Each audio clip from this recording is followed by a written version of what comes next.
Olá, queridos amigos, tudo bem com vocês? Que alegria estarmos juntos aqui novamente para compartilharmos do estudo da lição da Escola Sabatina. Já chegamos à lição de número 9. Olha só como passa rápido, não é mesmo? Lição de número 9, o autor traz o título Reconciliação e Esperança. Por si só, o título é algo já fantástico, que já vai resumir o que iremos tratar durante essa semana. O autor também traz uma imagem ilustrativa grandiosa. E eu gosto muito de olhar para a imagem ilustrativa e tentar entender a posição daquela imagem relacionada com a lição da escola sabatina. Eu não sei se você tem a sua lição aí nas suas mãos. Se você não tem, é importante você ter para estudar junto comigo. Mas se porventura você não tem, eu vou mostrar aqui essa imagem ilustrativa para você. Você vai observar ali a imagem ilustrativa, essa imagem ilustrativa que nós temos aqui na lição da Escola Sabatina. E essa imagem ilustrativa, para mim, ela já traz algumas verdades extremamente relevantes do que nós estamos tratando durante essa semana. Você vai observar através dessa imagem que há uma ruptura. Essa ruptura dentro dessa imagem, para mim, ela está simbolizando, então, a ruptura real que acontece através do pecado do ser humano. Quando Deus cria o ser humano perfeito, a imagem e semelhança de Deus. Nós estudamos isso na lição da semana passada, e fica a dica aqui para você estudar também a lição da semana passada, buscar aqui o vídeo anterior da lição 8, que foi uma lição extremamente importante, e nessa lição número 9, de certa maneira, é uma continuação do que foi a lição número 8, tá bom? Então fica a dica aqui para você voltar também e estudar a lição da semana passada, caso você não tenha estudado. Mas quando você olha para essa imagem, você já começa a observar que sim, o pecado ele traz uma ruptura, e essa ruptura ela não foi superficial. Ela foi, sim, com toda certeza, real, e ela trouxe separação. O pecado traz separação entre o ser humano e Deus. Isso mesmo. Se você olhar dentro da história de Adão e Eva, você vai observar que o próprio Adão, a própria Eva, se afastaram, se esconderam da presença de Deus. Mas é interessante você notar também para essa história, porque você percebe Deus indo atrás de Adão e Eva. E aqui você já começa a entender essa reconciliação.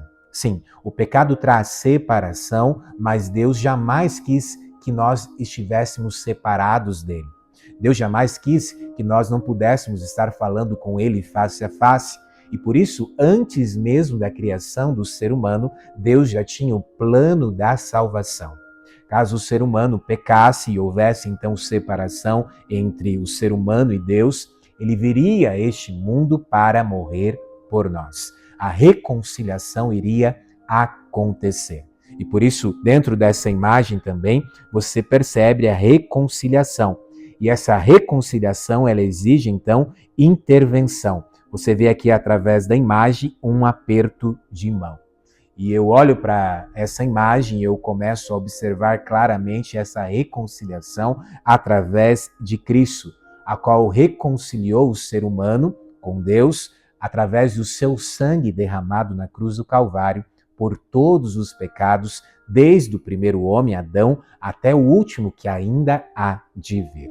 Por isso Deus traz a reconciliação em meio à separação, a essa ruptura que aconteceu através do pecado. Interessante, né? Muito interessante nós entendermos esse ponto. Além disso, o autor traz um verso para memorizar que também é um resumo de toda a lição. E ele utiliza também um verso de Paulo, mas Paulo agora escrevendo aos Coríntios. E o verso para memorizar se encontra no livro de 2 Coríntios, capítulo 5, no verso 21, que diz assim: Aquele que não conheceu o pecado, Deus o fez pecado por nós, para que nele fôssemos feitos justiça de Deus. Amém?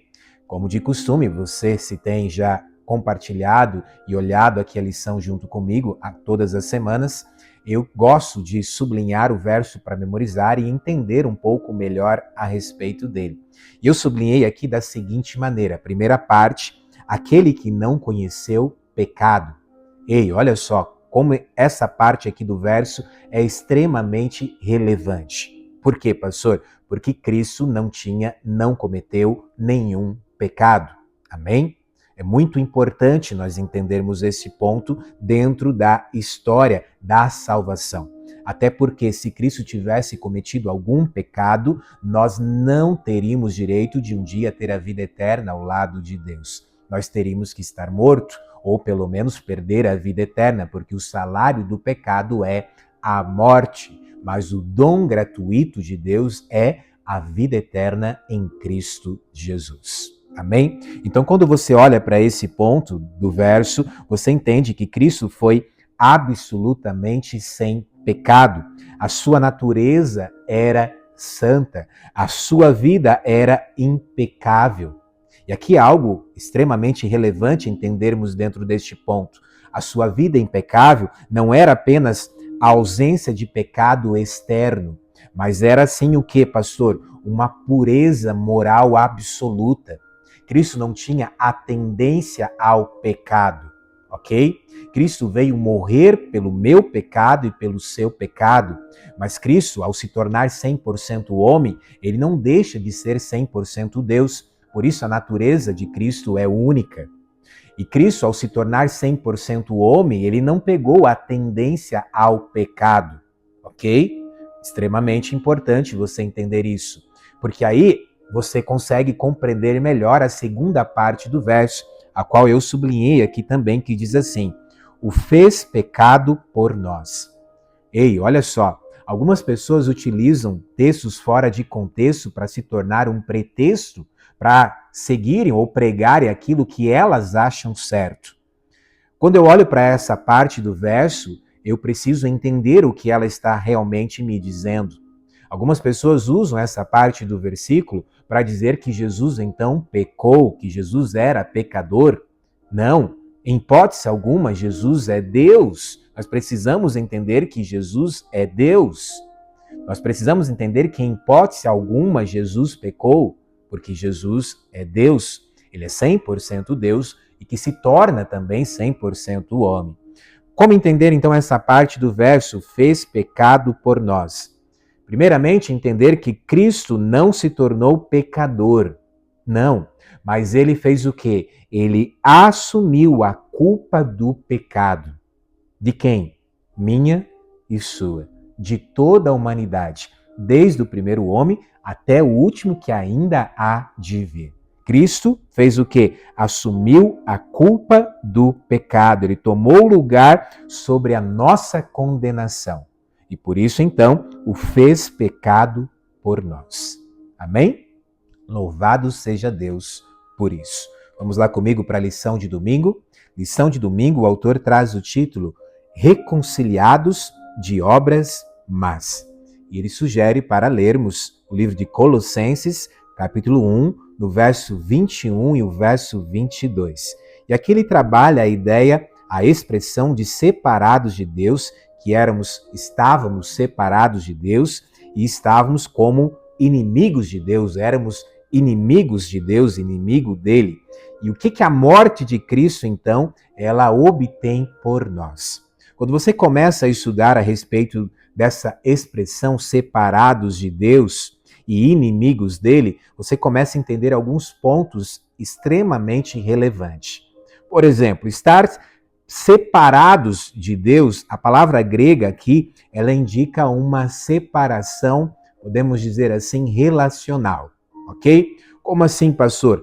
Em outras palavras, não é Deus quem se afasta. Sim, não é Deus quem se afasta, mas é o pecado que rompe essa comunhão com Deus. O pecado, então, é quem traz separação. Por isso, então, nós estávamos separados de Deus. A separação é resultado da rebelião humana. Não é algo que Deus quis, mas Deus nos deu o livre-arbítrio. E essa rebelião humana faz com que haja, então, separação. Mas Deus jamais quis estar separado. Deus jamais quis essa separação. Por isso, Deus enviou seu único filho a este mundo para morrer por nós. Amém?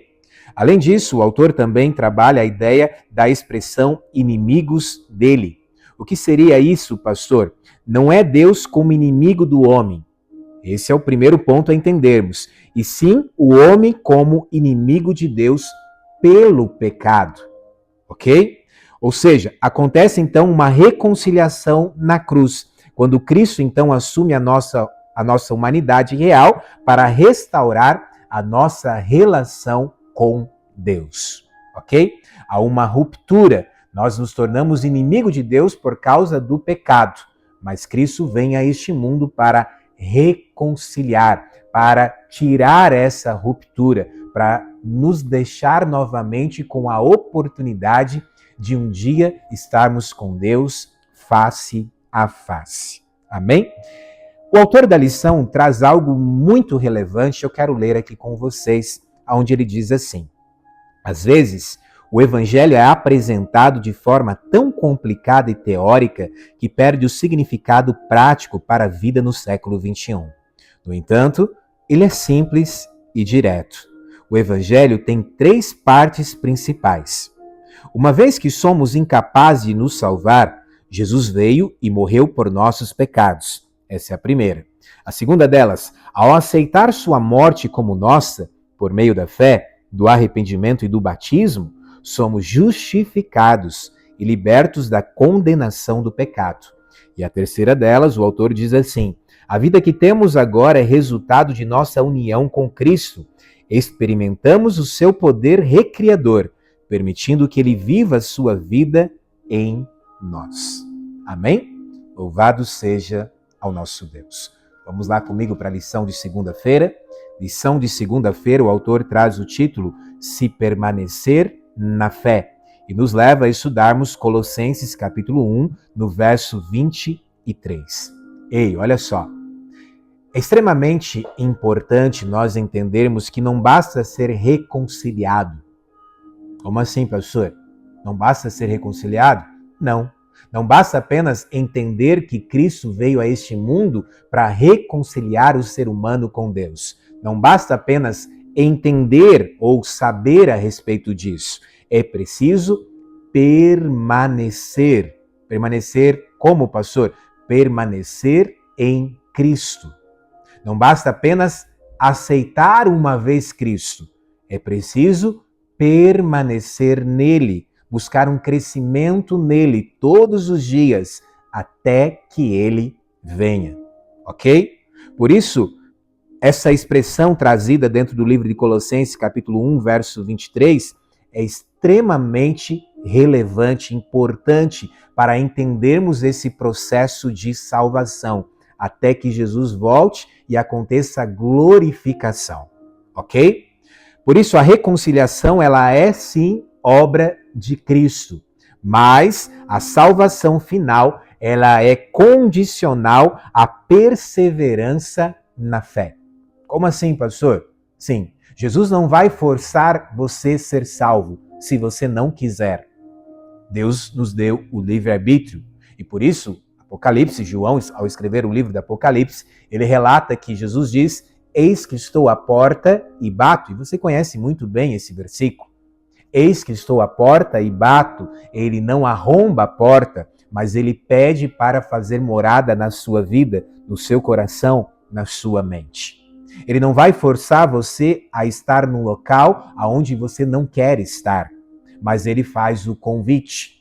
Ele veio a este mundo e pagou o preço pelo seu pecado, pelo meu pecado. E ele almeja estar um dia com cada um de nós lá no céu. Mas nós também queremos ou precisamos querer isso. Ele não vai forçar você a querer, mas ele vai fazer o convite para você. Ei, eis que estou à porta e bato. Se alguém ouvir a minha voz, eu entrarei e cearei com ele e ele comigo. Amém?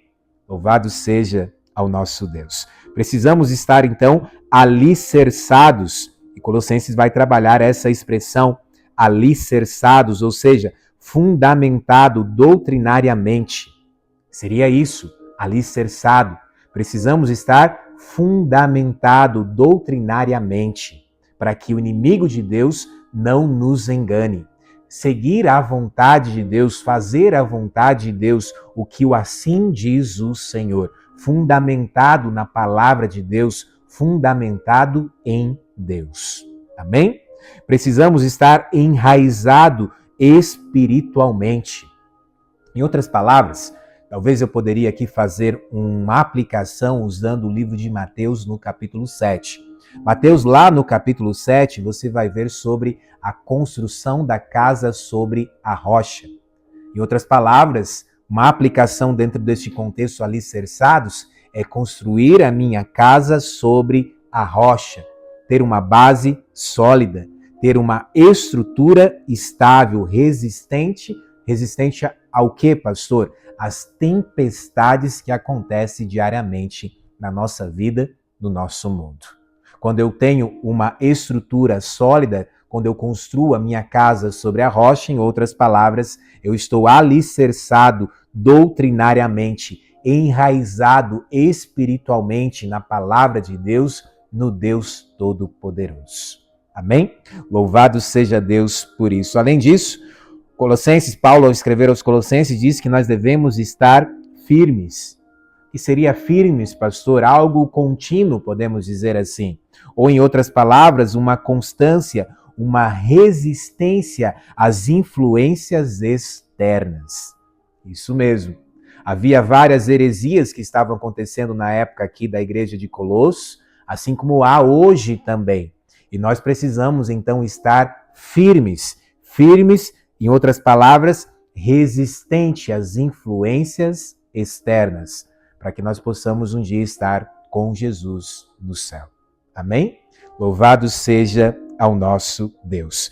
Em outras palavras, quando você estuda sobre esse assunto, você percebe que Colossenses, ele refuta a ideia de salvação incondicional. Ok? Sim, Cristo, e nós somos salvos unicamente pela graça de Cristo, mas Cristo não irá forçar a sua salvação se você não querer. Quando você percebe Colossenses, você vai ver que Colossenses está refutando a ideia de uma vez salvo, salvo para sempre. Não é uma vez aceitar Jesus e depois não andar em novidade de vida, mas é aceitar Jesus e buscar um novo coração, buscar um processo de santificação na minha vida diariamente, um processo de crescimento em Cristo, aonde a cada dia eu vou me tornando cada vez mais semelhante a Deus. Amém? Louvado seja Deus. Sim, é certo que não seremos perfeitos. Somente quando Jesus voltar e acontecer o processo de glorificação, alcançaremos então a perfeição. Mas antes disso, não alcançaremos a perfeição. Mas isso não significa que todos os dias eu não deva estar buscando a perfeição. Entendeu? Em outras palavras, todos os dias eu devo estar buscando o processo da santificação na minha vida. Por isso, não é apenas uma vez aceitar Jesus, mas é continuar em Cristo todos os dias, até que Ele venha para me buscar. Amém? Louvado seja ao nosso Deus. Reconciliação não é apenas um evento passado, é uma relação que precisa ser cultivada todos os dias. Não é apenas o ato de Jesus morrer na cruz do Calvário por mim. Sim, ali ele reconcilia o ser humano com Deus. Mas eu preciso aceitar isso na minha vida e todos os dias buscar, então, pedir perdão pelos meus pecados e tentar andar em novidade de vida. Pedir a Deus um novo coração. Amém? Bonito isso, né? Louvado seja Deus quando nós começamos a compreender esse processo de salvação. Chegamos à lição de terça-feira. Lição de terça-feira, o autor traz o título O Plano Eterno de Deus e nos leva a estudarmos agora Colossenses capítulo 1, no verso 24 e 25. E aqui Paulo escreve sobre o sofrimento que ele experimentava por causa de Cristo. Que tipo de sofrimento Paulo está relatando aqui? Eu terei então que buscar sofrimento na minha vida, punições na minha vida para eu também entrar no reino dos céus? Não, não é isso. Eu preciso entender o que Paulo está expressando através de sofrimento. Que tipo de sofrimento é esse que ele está relatando aqui? Ok? É extremamente importante você olhar para este ponto e entender que Paulo, ele via, ou ele se via como um administrador de um plano que não começou nele. Esse plano ele é unicamente de Deus, mas ele está agora envolvido também dentro deste processo. E como é que Paulo estava envolvido dentro deste processo? Ele diz assim: eu regozijo nos meus sofrimentos. Ei, como é que ele se regozija nos sofrimentos dele? Interessante isso, né? E talvez difícil até mesmo de entender. Regozijo nos meus sofrimentos? O que Paulo estava querendo dizer a respeito desse assunto? Paulo está, em outras palavras, escrevendo da prisão. Esse é o primeiro ponto que eu preciso entender. Paulo estava preso, possivelmente em Roma. Ele está escrevendo da prisão. Ele não escreve como vítima. Lá escrevendo da prisão, ele escreve como um cooperador do plano divino, não como vítima, não se vitimizando, mas sim escrevendo como um colaborador do plano divino. E por isso ele diz que ele se regozija. Ele não está se regozijando na dor em si, de estar preso, no sofrimento a qual ele está passando ali, mas sim no propósito, no privilégio de participar da missão. E aqui é algo extremamente importante entender através desse texto. A cruz, ela foi sim completa, ela foi sim suficiente, mas os sofrimentos aqui que Paulo está relatando é o sofrimento relatado na proclamação do Evangelho. Em outras palavras, o sofrimento do cristão não é sinal de abandono de Deus. Interessante entender isso, não é mesmo? Não é sinal de abandono de Deus, até porque o próprio Deus disse: no mundo tereis aflições. Mas sim, esse sofrimento pode ser evidência da participação no plano eterno. Em outras palavras, sofremos para que outros saibam que foram salvos. Sim, há quantas pessoas hoje no mundo que estão sofrendo por causa de Cristo. Sim, nós vivemos num país onde não somos perseguidos por ser cristãos, mas muitos países são perseguidos por ser cristão. E eles estão sofrendo por ser cristão. Mas sim, temos muitas vezes perseguições que acontecem também dentro do nosso contexto, onde muitas pessoas, por querer seguir a verdade de Deus, acabam até mesmo perdendo amizades, perdendo familiares, perdendo emprego, mas estão dentro de um processo, mesmo em meio ao sofrimento, um processo de pregação do Evangelho. Como assim, pastor? Digamos que eu perca o meu emprego por causa da guarda do 4º mandamento, o sábado do Senhor. De certa maneira, eu estou pregando, eu estou anunciando, falando sobre essa verdade para as pessoas que estão ao redor. Em meio ao meu sofrimento, há também uma pregação que está acontecendo. Paulo estava preso, tinha o sofrimento do contexto da prisão, mas em meio ao sofrimento, Paulo estava pregando. Eu preciso sempre colocar Deus em primeiro lugar, independente do que venha acontecer na minha vida. Amém? Louvado seja Deus por isso. Vamos lá comigo para a lição de quarta-feira. Lição de quarta-feira, o autor traz o título O Mistério de Deus é Revelado. E nos leva a estudarmos o livro de Colossenses, capítulo 1, do verso 26 ao 27, onde Paulo mencionou a expressão, a palavra mistério, ou mysterion, dentro do contexto do grego. E essa palavra, no grego, não significa algo místico ou incompreensível. Mistério se refere ao plano divino antes oculto, que agora então é revelado por iniciativa de Deus, ok? Era sim desconhecido, porque o tempo da revelação ainda era desconhecido, porque ainda não havia chegado. Mas agora então é revelado através da reconciliação do Cristo que veio a este mundo morrer por mim e por você. Amém? Louvado seja o nosso Deus por isso. O autor também sugere para estudarmos Efésios, capítulo 1, do verso 7 ao verso 10. E Efésios, você vai ver a respeito do mistério, que é esse propósito de Deus, que é redimir a humanidade pelo sangue de Cristo. Amém?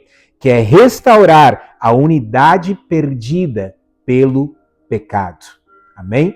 Quando você vai no livro de Efésios, capítulo 3, do verso 3 ao verso 6, você vai ver esse mistério que não é salvação em si, mas igualdade plena dos gentios no corpo de Cristo. Não era salvação agora apenas para os judeus, mas mostrando que a salvação era num contexto agora mundial, para toda a humanidade.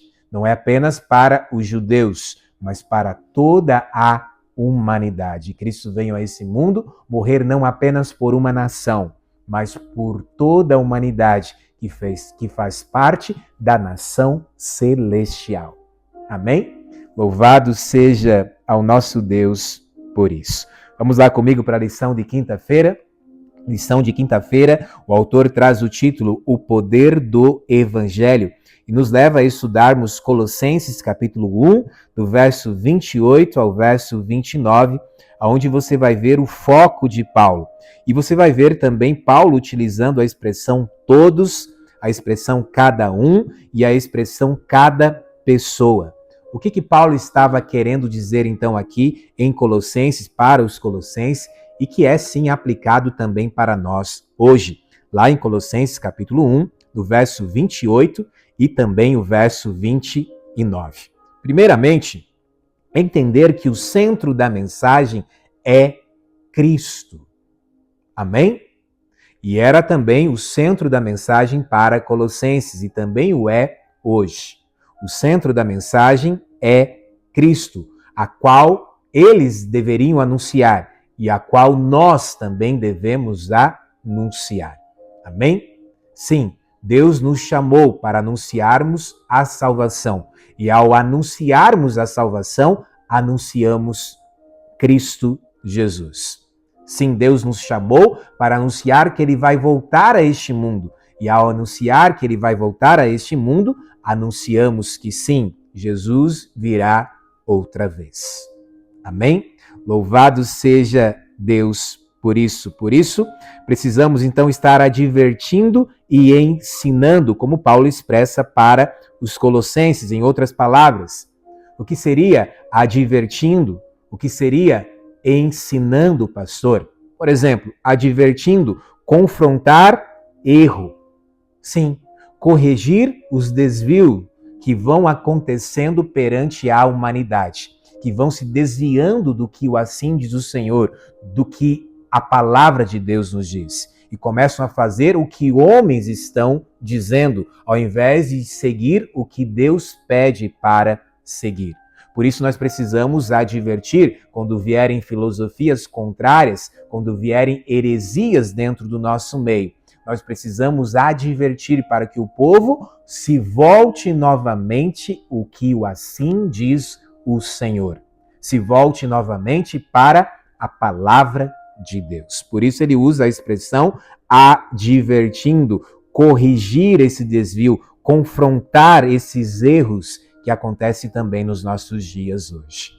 Além disso, ele também utiliza a expressão ensinando. O que seria isso, pastor? É simples. Instruir na verdade, se fundamentar na doutrina da palavra de Deus.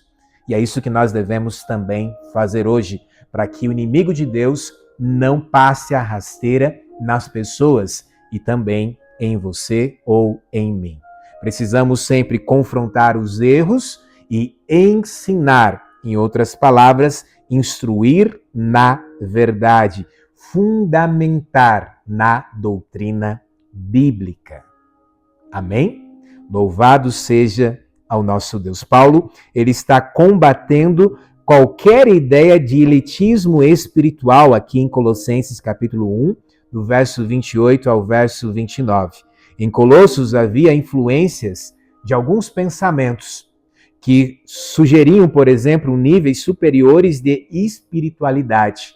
Olha só, quando você começa a estudar um pouco do contexto da história daquela época, você começa a perceber esses níveis de superioridades que estavam acontecendo agora entre eles. Ao repetir, por exemplo, todo homem, Paulo está afirmando que o evangelho não era para uma elite iluminada, e sim para todos. Amém? Ei, não importa qual seja a sua nação, não importa qual país você nasceu, qual cidade você nasceu. Há pessoas que estão nos ouvindo de outros países aqui? Coloque aí nos comentários de onde você está nos ouvindo. Há pessoas que estão em outros estados a qual eu estou. Eu estou, por exemplo, no Paraná. De onde você está nos ouvindo? Não importa de onde você é, não importa qual seja a sua raça, não importa qual seja a sua descendência, você precisa entender que você é filho de Deus. Amém? E Deus morreu por você. A salvação é para você. A salvação é para todos, independente de onde esteja hoje. Deus morreu por todos.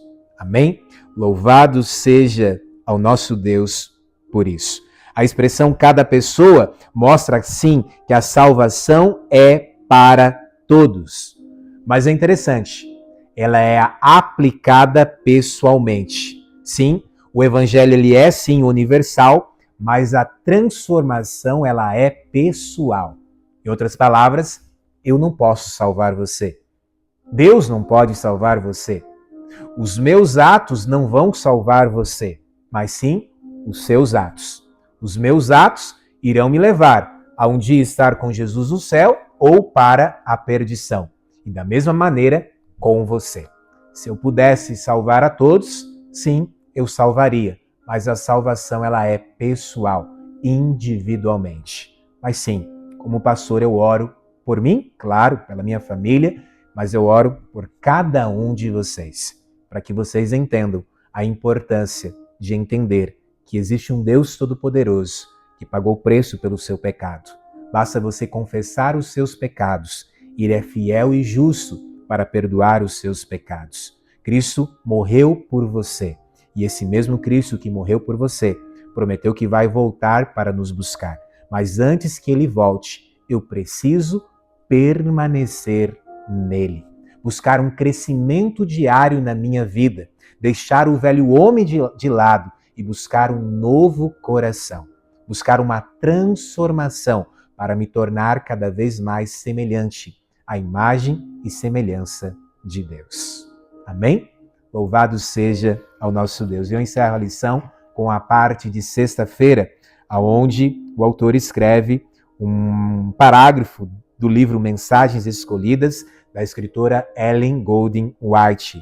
E ela diz assim: portanto, nada temos pelo que nos vangloriar, nenhum motivo para exaltação própria. Olha só, nossa única razão para a esperança está na justiça de Cristo, que nos é atribuída como resultado da obra do Espírito Santo, o qual atua em nós e por nosso intermédio. Amém? Louvado seja ao nosso Deus. Vamos orar comigo? Feche seus olhos, Pai querido. Obrigado, Deus, por essa lição tremenda, grandiosa que tivemos durante essa semana. Que o Senhor possa iluminar a mente de cada um de nós, para que possamos entender esse processo da salvação e colocarmos Deus acima de tudo e de todos. Sim, ó Pai, clamamos que o Teu Santo Espírito trabalhe em nossa vida, em nosso coração. Nos dê sabedoria para nós fazermos sempre a Tua vontade. Nos dê força, ó Pai, estenda sempre a Tua destra fiel para nos ajudar a continuarmos caminhando nessa jornada, para um dia estarmos contigo no céu. Eu entrego, ó Pai, todos que estão ouvindo essa lição em Tuas mãos. Em nome de Jesus. Amém. Que Deus te abençoe. Que Deus te ilumine. Amém.